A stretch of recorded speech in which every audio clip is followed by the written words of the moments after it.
Hey guys, it's January the 9th here in Oxford. It's about 3:40 local time in the PM, not in the AM. I'm not up that early here. Excuse me. Sorry I didn't make a video yesterday.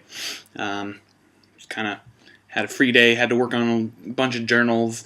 As you can tell, I added some pictures to the website, edited kind of my front page, things like that, just to give it all a better flow than just kind of shoving you right into the journals. So yesterday, as you could probably tell if you looked at the pictures I put up, and if you haven't, you should check them out. They're pretty good. We went to Christ Church College, and that's where Lewis Carroll, I'm doing this again, where Lewis Carroll studied, or not studied, where he worked as a professor there. And in a lot of the descriptions of the pictures, you can see some of the things that how they related to him, how the pictures related to his life, and also inspired him to write Alice in Wonderland. Then one thing I didn't mention, which I thought was a funny story though, was a tale about how Oxford was kind of being built at that time, and so where Carroll lived, he would be near builders, and he'd hear them constantly. And so there's a scene in Alice in Wonderland where the lizard and the rest, Bill the lizard and the rest, are trying to work to get a ladder to get Alice unstuck from the house, or get in the house to get her out of it. And they're all arguing about finding a ladder and getting a ladder and working it, and who should go up it. And so that was something that Carroll would have heard when he was at his home, and hearing that outside. So I thought that was pretty funny.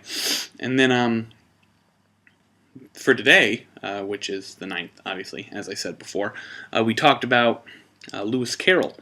And our teacher's husband came in, and he was kind enough to talk to us some about some theological issues. He's a philosophy professor, so he was able to talk about some of the theological issues that Carroll brought up, because we also read Surprised by Joy, not just the Chronicles of Narnia. And so Surprised by Joy is kind of an autobiography, kind of like a manifesto of how he moved from being a child to being, to not really caring much about religion or not believing in anything when he was a child, to being an atheist when he was older, and then eventually his kind of surprise by God, and then becoming a religious man later in his life. And so we talked about that. It was very good. It was a good read, very cool to get kind of his life story through his eyes, and kind of this really transformative, how all of his life kind of combined to be very transformative. And I liked how it wasn't so much that he was, saved per se, but that it was more that through his own readings and thinkings that he kind of found his own way to God and religion. And I personally think that that's a much more preferable way to kind of go about religion than trying to either, forcibly save people or convert or things like that. Though it could be argued in his writing that he did try and kind of do some of this, because we also talked about the Chronicles of Narnia.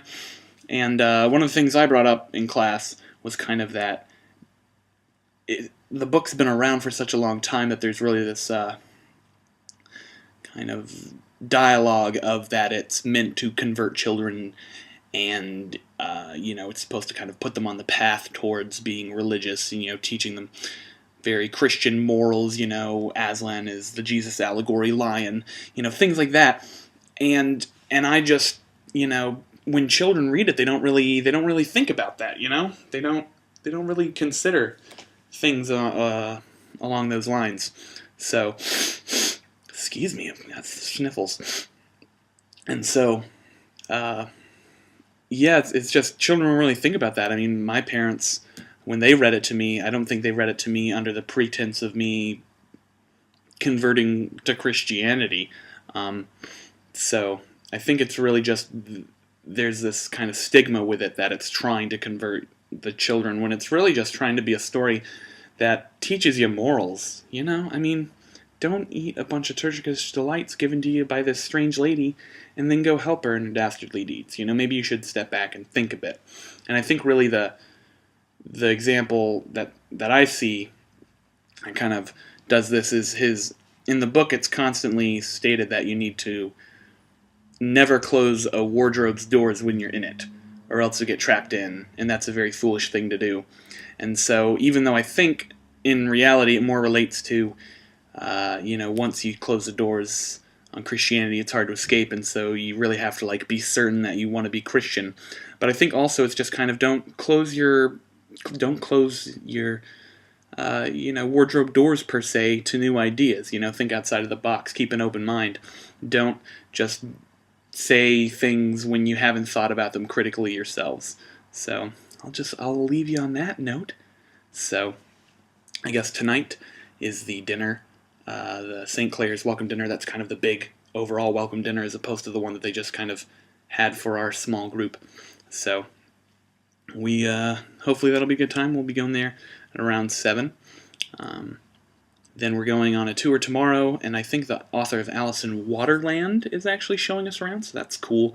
Alice in Waterland, I believe, is a book that discusses the importance of the waterways in Oxford and how those kind of play a role in some of Lewis Carroll's works, and then I guess also in some of Alice in Wonderland. I'm not 100% sure if that's even an accurate synopsis, but it should be good. It should be a good time, so have a great day, night, whenever you're watching this, and I'll see you next time.